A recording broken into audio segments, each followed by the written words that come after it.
구원의 십자가.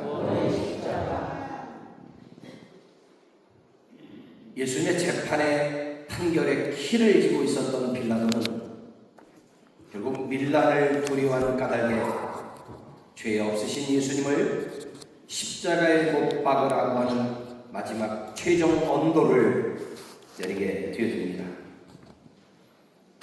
그렇게 로마 병정들에게 넘겨지신 예수님은 십자가에 달려 죽으실 때까지 온갖 모욕과 조롱을 당하시는데, 오늘 우리가 읽었던 성경에 보면 십자가에 달려 죽으시기 전에 예수님이 당하셨던 모욕과 조롱에 대한 이야기들이 빼곡하게 서술되어져 있습니다. 아마도 이 마가복음의 저자였던 마가는 다른 복음서의 저자들보다도 이 예수님의 모욕과 멸시를 받으시는 장면을 더 상세하게 기록을 하고 싶었던 것처럼 보여지기도 합니다. 먼저 우리 예수님은 로마 병정들에게 모욕과 조롱을 당하시죠. 16절로 20절까지를 한번 같이 읽어봅니다. 로마 군인들에 의한 조롱을 받으시는 예수님의 모습입니다. 16절부터 읽겠습니다. 시작. 군인들이 예수를 끌고 브라이도리온이라는 뜰 안으로 들어가서 온 군대를 모으고 예수에게 자색옷을 입히고 가시관을 엮어 씌우고 격리하며 이르되 유대인의 왕이여 평안할지어다 하고 갈대로 그의 머리를 치며 침을 뱉으며 꿇어 절하더라. 희롱을 가하니 자색옷을 벗기고 도로 그의 옷을 입히고 십자가에 못 박으려고 끌고 나가니라. 조롱과 멸시지만 조롱과 멸시의 개념만을 뺀다면 진짜 왕에게 하는 거룩한 하나의 예법처럼 로마 군병들이 예수님에게 자색옷을 입힙니다. 자색옷은 그 당시에 평민들은 입을 수 없는, 황제들만 입을 수 있는 고유의 색깔이 자색옷입니다. 그 자색옷을 예수님께 입히고 그 당시에 왕이 머리에 썼던 왕관처럼 예수님의 머리에는 가시관을 엮어서 씌웁니다. 하나의 쇼를 하고 있는 장면이죠. 마치 예수님을 왕이 입는 자색옷을 입히고 왕관을 씌우는 것처럼 머리에는 가시관을 엮어 가시로 만든 형태의 관을 엮어 씌웁니다.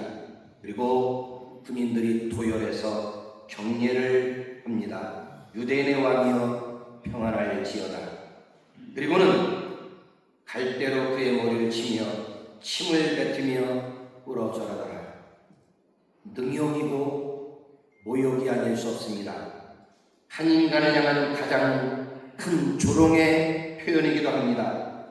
갈대로 그의 머리를 치며 침을 뱉고 그리고는 마치 조롱하듯이 꿇어 그에게 절을 합니다. 또 그렇게 희롱을 가한 후에는 자색옷을 벗기고 도로 예수님이 입으셨던 옷을 입히고 십자가에 못 박으려고 끌고 나갑니다. 조롱을 가한 후, 멸시를 가한 후, 하나의 유대인의 왕이라는 퍼포먼스를 가한 후에 예수님을 끌고 처형의 자리로 나아갑니다. 그뿐만이 아닙니다. 성경에 보면 지나가는 무리들조차도 예수님을 멸시하고 조롱합니다. 29절로 30절 말씀을 한번 읽어봅니다. 29절로 30절 지나가는 무리들입니다. 시작. 지나가는 자들은 자기 머리를 흔들며 예수를 모욕하여 이르되 아하 성전을 헐고 사흘에 짓는다는 자여 내가 너를 구원하여 십자가에서 내려오라 하고 로마 군병 병정들뿐만 아니라 지나가는 무리들도 예수님과 상관없다고 여겨지는 지나가는 구경꾼들도 예수님을 조롱합니다. 예수님을 모욕하며 이르되 아하 성전을 헐고 사흘에 짓는다는 자여. 이건 그들이 육신으로만 판단한 것이죠. 결국 예수님이 말한 성전은 건물로서의 성전이 아니라 당신의 몸으로 제물 삼으시고 그리고 3일 만에 부활하실 것에 대한 영광을 예수님이 말씀해 주셨음에도 불구하고 그들은 마치 솔로몬의 성전을 7년 동안이나 지었던 성전을 어떻게 네가 3일 만에 짓고 다시 세울 수 있느냐 하면서 예수님을 조롱하는데 번지수를 잘못 찾은 조롱의 모습입니다. 그리고 말합니다. 내가 너를 구원하여 십자가에서 내려오라. 뿐만 아니라 오늘 본문에 보면 로마 병정들도 조롱하고 지나가는 무리들도 조롱하고 대제사장과 서기관들도 조롱을 함께하고 있습니다. 31절을 읽어봅니다. 31절 시작. 그와 같이 대제사장들도 서기관들과 함께 희롱하며 서로 말하되 그가 남은 구원하였으되 자기는 구원할 수 없도다. 예수님이 계속 구원에 대한 이야기를 전하셨잖아요. 그 이야기를 들었던 대제사장과 서기관들도 예수님을 희롱하며 서로 말합니다. 그가 남은 구원하였으되 자기는 구원할 수 없도다. 남은 구원해놓고 자기는 구원할 수도 없는 무능력자, 능력이 없는 분, 말만 그럴싸하게 하는 분이라고 대제사장과 서기관들도 예수님을 희롱하며 조롱합니다. 그뿐만이 아닙니다. 32절을 보면 십자가에 매달린 강도들도 예수님을 조롱하며 멸시하고 있습니다. 32절 같이 한번 읽겠습니다. 시작. 이스라엘의 왕 그리스도가 지금 십자가에서 내려와 우리를 보고 믿게 할지라 하며 함께 십자가에 못 박힌 자들도 예수를 박하다가. 이 말은 다른 말로 표현하면 다른 복음서에는 이런 내용들로 표현이 되어져 있지요. 네가 유대인의 왕이라면 우리를 구원하고 너도 십자가에서 내려오라 라고 이야기를 합니다. 네가 만약 그리스도라고 한다면, 구원자라고 한다면, 하나님의 아들이라고 한다면 왜 십자가에 그렇게 초라하게 매달려 있느냐? 왜 십자가에 그렇게 무기력하게 매달려 있느냐? 우리도 구원하고 너도 구원해 보라라고 조롱을 하고 있습니다. 우리 예수님은 이렇게 로마 병정들에게, 지나가는 무리들에게, 대제사장과 서기관 그룹들에게, 그리고 십자가 상에 매달렸던 강도들조차에게도 우리 예수님은 조롱과 멸시를 당하십니다. 그리고는 십자가 처형을 당하시지요.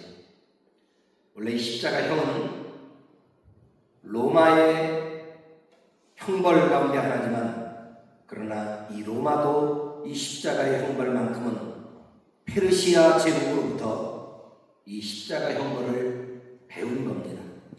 처음부터 로마 형벌이 아니라 페르시아의 형벌로 이 페르시아 제국이 고문하거나, 사람들을 고문하거나 형벌을 가할 때 사용했던 방법인데, 로마는 이걸 단순한 고문의 방법을 뛰어넘어 사형법으로 가져와서 나라의 근간을 흔드는 무리들을 통치하고 그들에게 벌을 내리기 위해 십자가 형벌을 만들게 됩니다.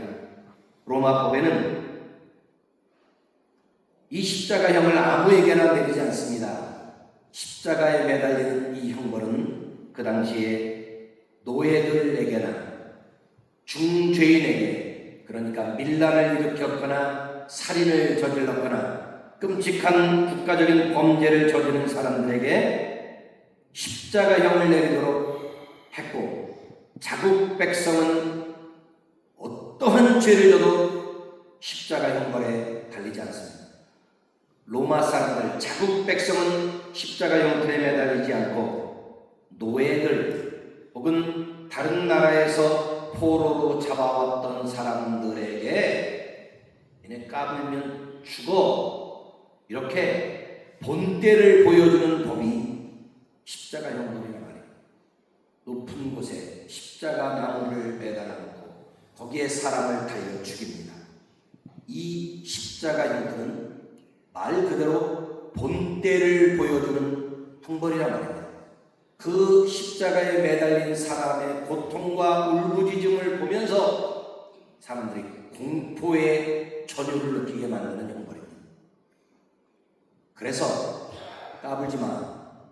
너희들 로마 제국의 통치에 까불지 마.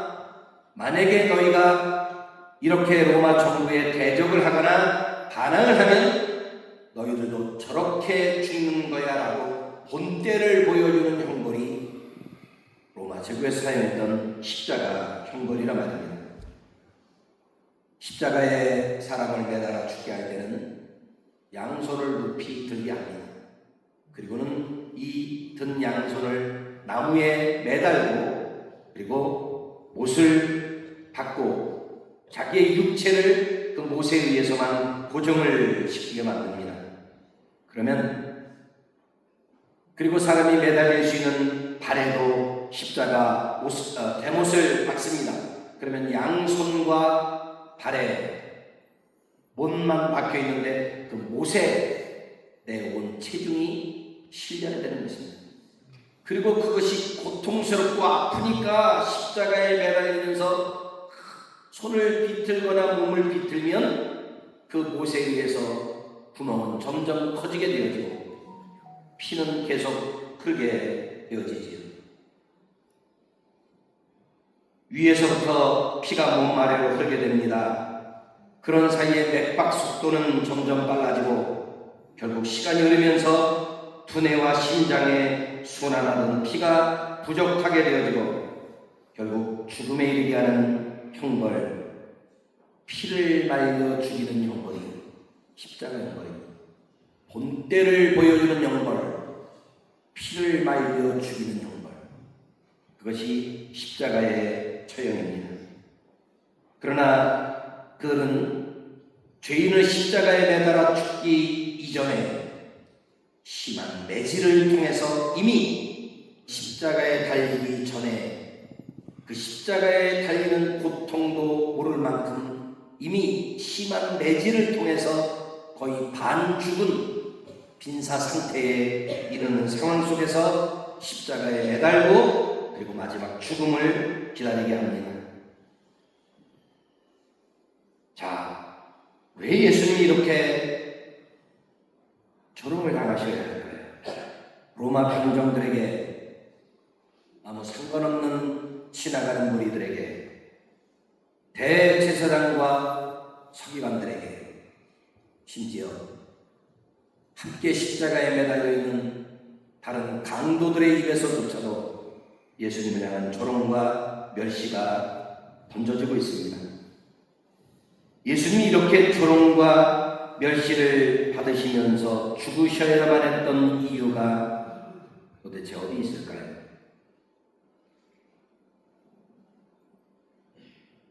그것은 죄로 인하여 하나님과 단절되어졌던 우리를 구원하기 위해 예수님이 대신 조롱과 멸시를 당하시고 속죄의 피를 흘려주신 줄로 믿습니다. 죄로 인하여 하나님과 단절되어진 우리, 에덴 동산에서 하나님이 천지만물을 창조하시고 인간을 지으셨지요. 에덴 동산을 함께 거닐며 동행했던 관계가 아담과 하와의 범죄로 인하여 하나님과 멀어지게 되었고 결국 그것으로 인하여 인간에게는 죄가 찾아와 하나님과 인간 사이의 죄로 인한 분리, 죄로 인한 영원한 단절이 우리에게 찾아오게 된 거예요. 이 하나님과 인간 사이에 단절되어진, 분리되어진 이 죄의 문제를 해결하기 위해서는 죄 없으신 유일한 분이셨던 예수님이 인간이 지불해야 되는 죄를 대신 하셔야만 죄가 용서받을 수 있게 예수님은 이렇게 조롱과 멸시를 당하시며 십자가에 피 흘려 죽으셔야만 했던 것입니다. 그렇습니다. 결국 예수님이 우리가 져야 할 십자가, 내가 받아야 될 조롱, 여러분이 받아야 될 멸시와 천대, 그걸 다 예수님이 대신 짊어지시고 십자가의 대속의 피를 흘려주셨습니다. 구약에서는 대속죄일에 제사장이 성소로 들어가 백성들의 죄를 사하기 위해 짐승을 흠없는 어린 양으로 짐승을 잡고 속죄를 하게 하면 그 대속죄일에 제사장의 속죄가 1년 동안 효력을 발생하게 됩니다. 그리고 매번 이 제사는 반복되어야만 합니다. 반복된다는 말은 불완전한 제사라는 말입니다. 그 불완전한 제사를 완전한 제사로 바꾸시면서 예수님이 당신의 몸으로 제물을 삼고 당신의 몸으로 친히 구약의 어린 양이 되어주셔서 십자가의 죽으심으로 말미암아 온 인류의 형벌을 사하셨고 우리에게 구원의 은혜를 선물로 하게 해주신 줄을 믿습니다. 이렇게 예수님이 하나님과 단절되었던 우리, 하나님과 원수된 우리를 구원하기 위해서 십자가에서 행하셨던 이 일들에 관하여 바울은 에베소서 1장 12절로 13절에서 이렇게 언급을 합니다. 같이 읽겠습니다. 시작.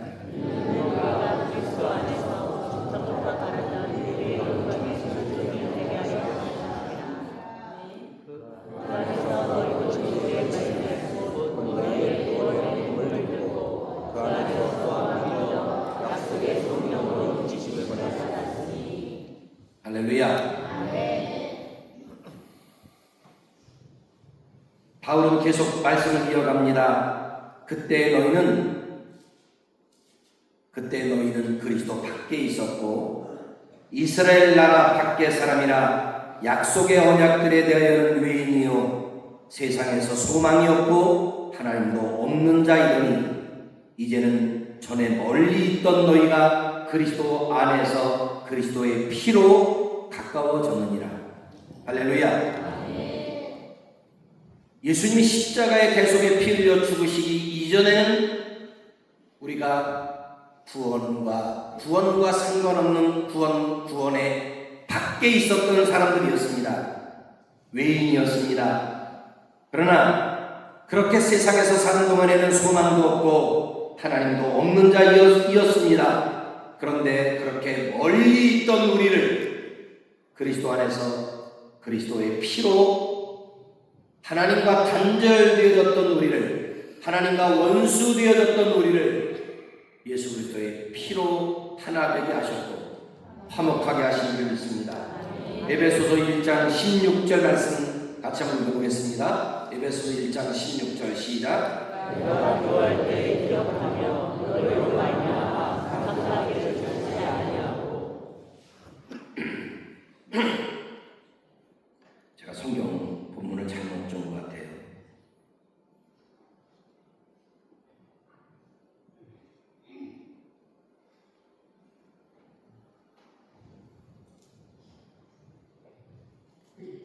성경이 이렇게 이야기해요. 또 십자가로 이 둘을 한 몸으로 하나님과 화목하게 하려 하심이라. 원수된 것을 십자가로 소멸하시고 하나님과 원수되었던 죄로 인하여 하나님과 분리가 되어졌던 우리를 하나님은 십자가로 하나 되게 하셨고 십자가를 통하여 원수라는 단어를 소멸시켜 주심으로 말미암아 우리에게 구원의 은혜를 허락해 주신 줄로 믿습니다. 베드로전서 3장 18절 말씀도 같이 한번 읽어보겠습니다. 베드로전서 3장 18절 시작. 그리스도께서도 단번에 죄를 위하여 죽으사 의인으로서 불의한 자를 대신하였으니 이는 우리를 하나님 앞으로 인도하려 하심이라. 육체로는 죽임을 당하시고 영으로는 살리심을 받으셨으니. 할렐루야. 그리스도께서는 단번에 죄를 위하여 죽으사 의인으로서 불의한 자를 대신하셨다. 할렐루야. 불의한 자가 누굽니까? 납니다. 우리들입니다. 불의한 자를 대신하셨습니다. 여기서 의인은 누굽니까? 예수님이십니다. 예수님이 불의한 우리들을 위해서 당신의 몸으로 단번에 죄를 대속하시기 위하여 죽으심으로 말미암아 우리를 하나님 앞으로 인도해 내신 줄을 믿습니다. 바울은 에베소서 1장 7절에서 또 그렇게 이야기합니다. 우리는 그리스도 안에서 그의 은혜의 풍성함을 따라 그의 피로 말미암아 속량 곧 죄사함을 받았느니라. 할렐루야. 그리스도의 피로 말미암아 그리스도의 대속으로 말미암아 우리가 죄에서 용서함을 받았고 구원의 자리로 나아가게 되었습니다. 한 구절만 더 봅니다. 히브리서 10장 14절에 보면 같이 읽겠습니다. 시작. 그가 거룩하게 된 자들을 한 번의 제사로 영원히 온전하게 하셨느니라. 할렐루야.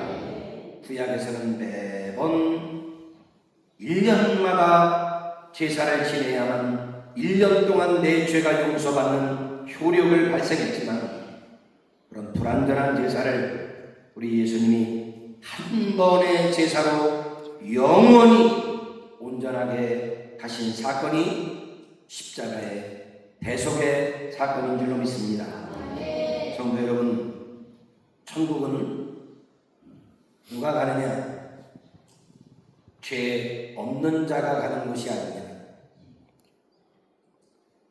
천국은 죄 없는 자가 가는 곳이라면 저와 여러분은 아무도 못 갑니다. 근데 천국은 누가 가느냐? 죄에서 용서받은 자가 가는 곳입니다. 예수 그리스도의 십자가의 대속의 은혜로 죄의 사함을 받았음을 믿는 자들에게 하나님의 나라가 우리에게 선물로 주어짐을 믿으시길 바랍니다. 예수님의 부활의 영광도 죄 없는 자가 누리는 것이 아니라 십자가에서 대속의 피를 흘려주심으로 하나님과 원수가 되어졌던 우리를 화목하게 하신 예수 그리스도의 보혈을 믿는 자들에게 부활의 영광이 있음을 믿으시길 바랍니다. 우리가 이 땅에 살면서 서로 용서하고 화목해야 하는 이유가 있다면 그 많은 죄를 예수님의 은혜로 우리가 용서받은 자이기 때문에 그렇습니다.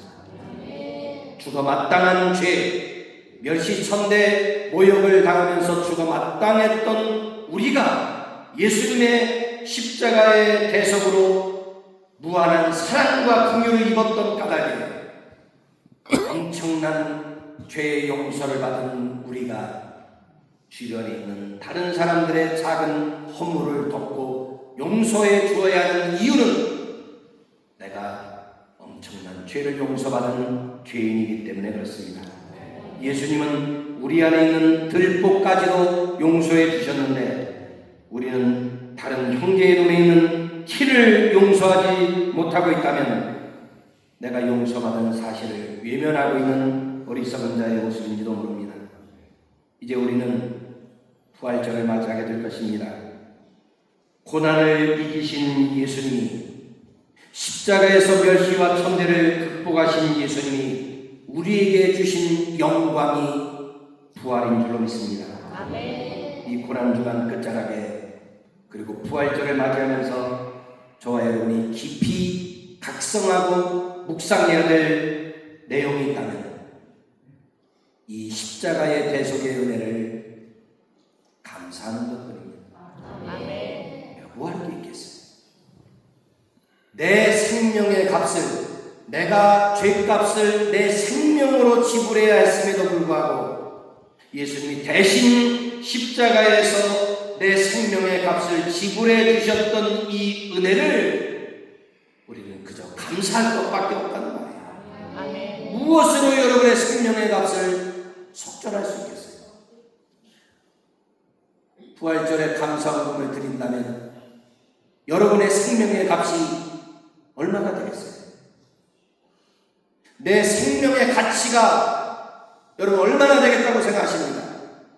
내가 죽어 마땅하며 지옥 가야 했던 이 심각한 하나님과 원수되었던 분리와 단절이 예수님의 대속의 은혜를 통하여 화목하게 되었고 하나님의 나라를 선물로 이어받을 수 있는 이 이 영광의 자리에 참여하게 된 이 사건이 예수님의 대신 생명의 값을 지불해 주셨던 까닭인데, 내 죄를 대신해 죽으신 예수님께 여러분이 무엇으로 보답하겠습니까? 우리는 부활을 믿기에 고난을 견디고 믿음으로 이겨내는 것입니다. 부활을 믿기에 사랑을 실천하며 사는 것입니다. 부활을 믿기에 예수님의 대속의 은혜를 감사하기에 봉사하며 충성하는 것입니다. 우리가 열심히 주를 섬기고 하나님의 나라를 위해 헌신하는 이유는 그렇게 열심히 해야 천국 가기 때문이 아니에요.